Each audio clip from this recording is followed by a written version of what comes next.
Petit vulgaire, petit vulgaire, petit vulgaire. Marimba, où sont tes explications, sont vraiment super. Petit vulgaire. Salut, me revoilà enfin pour une nouvelle saison de Petit Vulgaire et je suis trop contente. Avec Lucie qui écrit les épisodes et puis mon petit frère Romain qui rajoute les sons, on voulait vous remercier tous et toutes d'avoir autant écouté Vulgaire toute l'année qui vient de s'écouler, ça fait trop plaisir. On a reçu des tas de messages, des tas d'idées de sujets, des vidéos, merci beaucoup. Alors là, on vous a préparé 10 nouveaux épisodes Chouette! qui vont sortir tous les mercredis cet été. Non. Et on espère que ça va vous plaire autant que les aventures qu'on a vécues avec les dinosaures, ou l'épisode dans lequel on a parlé de la quéquette. Alors à vous les Roméo, Léa, Lilou, Basile, Marius, Victor, Ambre, Lola, Zoé, Camille et tous les prénoms que j'oublie tellement j'ai reçu de messages trop mignons. Merci, merci, merci et c'est reparti pour le premier épisode. Alors c'est pas n'importe lequel, puisque dans cet épisode, je te propose de voyager dans le temps, de faire un bond de 2000 ans dans le passé. Et notre destination, c'est l'Empire romain. Trop cool.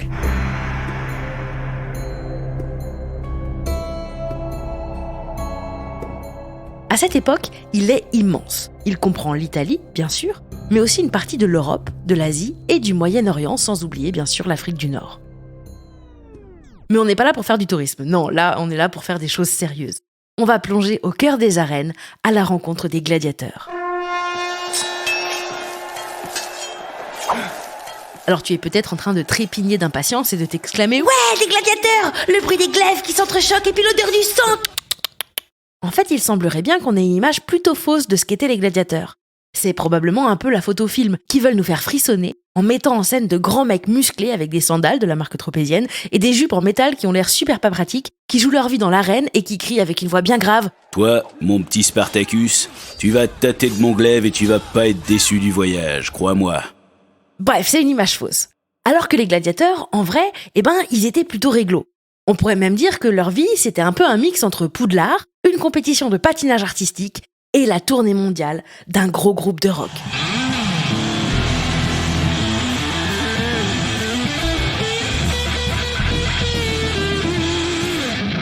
Si, je te promets. Mais comme moi, les gladiateurs et les gladiatrices, j'y connaissais rien, et avec ma copine Lucie, on a regardé sur internet et je vais t'expliquer ce qu'on a compris.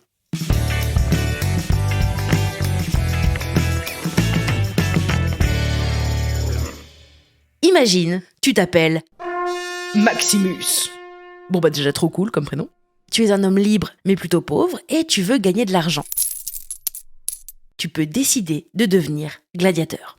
Et pour ce faire, c'est très facile puisque tu vas à un genre de casting, comme dans The Voice Kids, et si l'entraîneur qui t'observe en train de te battre, qu'on appelle le docteur, trouve que tu as du talent, bim, il peut appuyer sur le bouton rouge en disant « Hey, je te veux dans mon équipe !» Et toi, tu peux signer un contrat.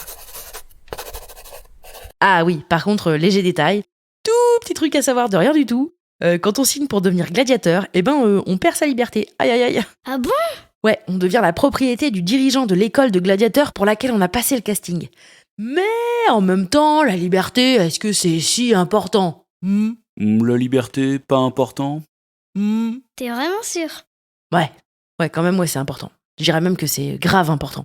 Mais bon, bref, imagine Maximus, tu signes un contrat et tu deviens gladiateur. Alors j'en profite quand même pour te dire que les enfants qui ont participé à The Voice Kids, ils n'ont pas signé un contrat pour devenir la propriété de leur coach. Non. Angelina, elle appartient pas à son coach, Patrick Fiori. Non, je te rassure. Maman me dit merci, maman me dit fais attention. Elle chante bien, Ah, et j'ai parlé de Maximus, mais ça marche aussi si tu t'appelles Maximette. Car oui, on les voit pas beaucoup dans les films et elles sont moins nombreuses, mais les gladiatrices ont bel et bien existé. Je l'ignorais. La preuve, on a retrouvé des vases qui datent de l'époque romaine et qui les représentent en train de combattre. Et même qu'en termes de sous, elles gagnent exactement la même chose que les garçons. Ah, c'est génial! Et la gladiature, c'est drôlement bien payé. À chaque combat, les gladiateurs et les gladiatrices, c'est dur à dire, gladiatrice. Mais non, c'est facile, il suffit d'articuler, regarde. Les gladiateurs, Non, ok. Les gladiateurs et Bon, allez, faites comme si vous aviez entendu le bon mot. Les gladiateurs et les gladiatrices gagnent l'équivalent de 5 ans de salaire d'un légionnaire. Tu sais, c'est les petits bonhommes qui sont habillés en vert, qui sont toujours cognés par Astérix et Obélix. en partie pour ça que, malgré les risques, des femmes et des hommes décident de renoncer à leur liberté pour aller combattre dans l'arène. Et puis il y a aussi des esclaves, c'est-à-dire des humains qui appartiennent à d'autres humains et qui, s'ils sont vendus par leur maître à un laniste, c'est-à-dire à un dirigeant d'une école de gladiateurs, eh bien ils peuvent eux aussi devenir gladiateurs ou gladiatrices. Bon, Maximus, Maximette, on va dire que c'est bon. Vous avez signé votre contrat, vous êtes prêts à vous battre. Mais on va pas vous envoyer direct comme ça dans l'arène, au milieu de dizaines de milliers de spectateurs et de spectatrices. Non, rassurez-vous. Pour commencer, il va falloir apprendre à combattre au sein de l'école du laniste, votre nouveau propriétaire. Et cette école, ça s'appelle un ludus. Ouais, je sais, ludus, ça fait un peu nom de bouton, mais non, c'est juste une école. À l'intérieur du ludus vit une petite troupe composée des médecins, de l'entraîneur, des gladiateurs et des gladiatrices, et puis aussi des gens de leur famille. C'est une sorte de petite communauté qui vit ensemble, comme une famille justement. Et d'ailleurs, vous savez comment ça s'appelle ? Non ? On appelle ça une familia. Ils partagent des dortoirs, des lieux d'entraînement, des lieux pour manger, et moi ça me fait grave penser à Poudlard. Sauf que, attention, les problèmes, c'est pas Neville qui a perdu son crapaud Trevor. Non, c'est plutôt genre « Oh là là, attention, vous marchez, j'ai perdu mon trident !» Le trident, c'est une fourche avec 3 dents, vous savez, un petit peu comme celle de Zeus. C'est une sorte de grande fourchette, mais qui a que 3 dents, un peu comme votre petit frère ou votre petite sœur. Et aussi, l'objectif, c'est pas d'apprendre à faire voler une plume et jeter des sorts. Non, c'est une école où on enseigne l'art de se battre pour offrir le plus beau des spectacles une fois dans l'arène. Bon, il est maintenant temps de choisir quel genre de gladiateur ou de gladiatrice tu seras. En fonction de ton choix, tu n'auras pas les mêmes armes ni les mêmes adversaires. Par exemple, tu peux choisir d'être Hoplomach ou Thrace. Et là, tu pourras combattre avec un petit bouclier et une lance ou une sorte de gros poignard tordu. Les homoplaques ou les Thraces, ils combattent toujours des myrmillons. Eh bien, le myrmillon, lui, il a un grand bouclier. Non, c'est Hoplomach. Homoplaque, ça ressemble à homoplate, mais ça veut rien dire. Ok. Au menu des gladiateurs et des gladiatrices que tu peux être, tu peux aussi devenir un récière, qui a un trident. Vous savez, comme la petite sirène et comme je vous en ai parlé juste avant, là, la fourchette avec 3 dents. Il a aussi un poignard et un filet qu'il lance sur son adversaire. Et son adversaire, c'est... Ouais, je fais le roulement de tambour moi-même. Le sécutor, qui a un bouclier rectangulaire et un glaive court comme s'il allait à la pêche. Et enfin, il y a les provocateurs, avec leur bouclier et leur glaive qui ouvrent les combats. Alors, qu'est-ce que t'as choisi ? Moi, personnellement, je crois que je choisirais le récière, parce que mon signe astrologique, c'est Poisson, et que je m'appelle Marine. Du coup, être une sorte de gladiatrice pêcheuse, ça me va bien. L'entraînement peut commencer. Ah, c'est génial.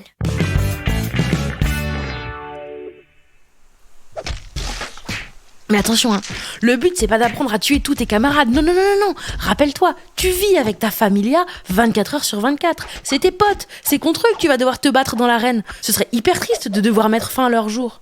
Et puis, il y a un autre argument qui est très concret. L'achat et l'entraînement des gladiateurs et gladiatrices coûtent très cher au laniste, ton propriétaire. Donc il n'a pas du tout intérêt que vous mouriez au premier combat. Non, lui, il a intérêt que toi et tes potes, vous puissiez participer à plein de jeux du cirque pour gagner plein d'argent. Donc, à l'école, au ludus, tu apprends à te battre, mais surtout, tu apprends à mettre en scène les plus beaux combats, à chorégraphier la bagarre. En fait, les gladiateurs et les gladiatrices combattent, oui, mais c'est une sorte de danse. Ils et elles connaissent tout un tas de mouvements. C'est comme si c'était Kamel Wally qui leur avait appris les chorés. Je ne connais pas. Ouais, non, Kamel Wally, tu dois pas connaître. C'est un danseur chorégraphe qui était très connu quand moi j'avais ton âge. Attention, le combat va commencer. Prenez vos glaives et hop, 1, 2, 3, 4.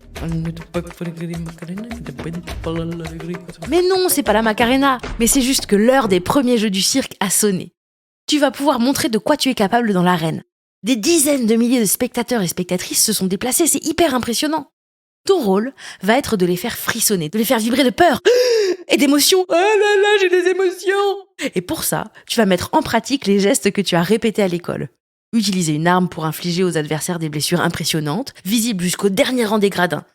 Alors, ça peut être des blessures au flanc, à la jambe ou au dos. En fait, elles font saigner, et ça plaît au public, mais elles ne mettent normalement pas la vie en danger et elles sont faciles à soigner. Bon, ça doit quand même faire très très mal, mais t'en meurs pas, quoi, en général. Ajoute aussi à tout cela de beaux cris bien inspirés, genre aïe, mais ça fait mal. Et je pense que tu as réussi à offrir un beau spectacle. Le combat est fini quand l'un des combattants est dominé, vaincu et pose un genou à terre. Maximette, tu m'as bien fait mal. Je suis vaincu, mais veux-tu m'épouser ?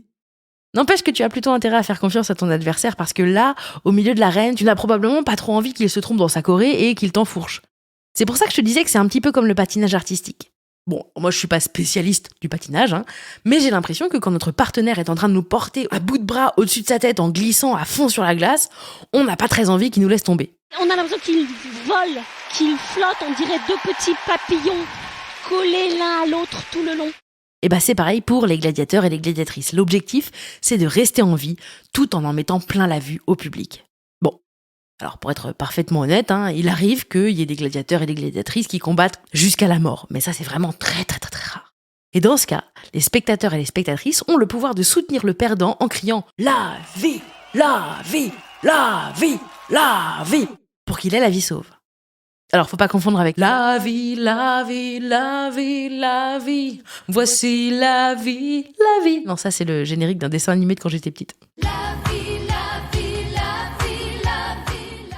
Le public adore l'idée que les combattants frôlent presque la mort. En plus, l'Empire romain est immense et les gens parlent plein de langues différentes. Donc, pour remplir les gradins des arènes, c'est pas vraiment possible de déclarer du Shakespeare ou du One Piece. Alors que la bagarre, l'émotion produite par la peur de la mort, ça parle à tout le monde. Et les combats de gladiateurs et de gladiatrices fonctionnent du tonnerre. La familia que tu as rejoint va peut-être même partir en tournée dans tout l'Empire. Vous serez comme une sorte de groupe de rock qui va de ville en ville. Et plus vos combats seront beaux, plus ils seront impressionnants, plus le public vibrera et vous deviendrez célèbre. Peut-être même que des produits dérivés à votre effigie seront produits. T'imagines ? Des pièces de monnaie avec ta tête gravée dessus ? Sympa, non ? Mais, et c'est probablement le plus important, si tu gagnes suffisamment de combats, tu obtiendras peut-être le plus beau des cadeaux, ta liberté. Libéré, délivré. Voilà, ça c'était les gladiateurs et les gladiatrices, mais en petit vulgaire. Et si vous voulez en savoir plus, sachez que Lucie a écrit un livre sur les gladiateurs, c'est une BD qui s'appelle Gladiateur, naissance d'un combat au temps de Rome, c'est aux éditions Milan, et vous pouvez la retrouver en librairie, à la bibliothèque, ou dans les liens qui sont dans les petites infos du podcast. À la semaine prochaine. Ah, et sinon, moi, je m'appelle Marine Baousson. Ce podcast a été écrit avec Lucie Lemoine. L'épisode a été réalisé et mis en musique par Romain Baousson, produit par Studio Brune. Les petites voix sont celles de Jeannette et Elisa. N'oublie pas de t'abonner, d'en parler à ta bande de potes, de mettre plein d'étoiles sur Apple Podcast et Kikou, et surtout de bien te brosser les dents tous les jours, c'est hyper important. Bonne journée et bisous. Bisous.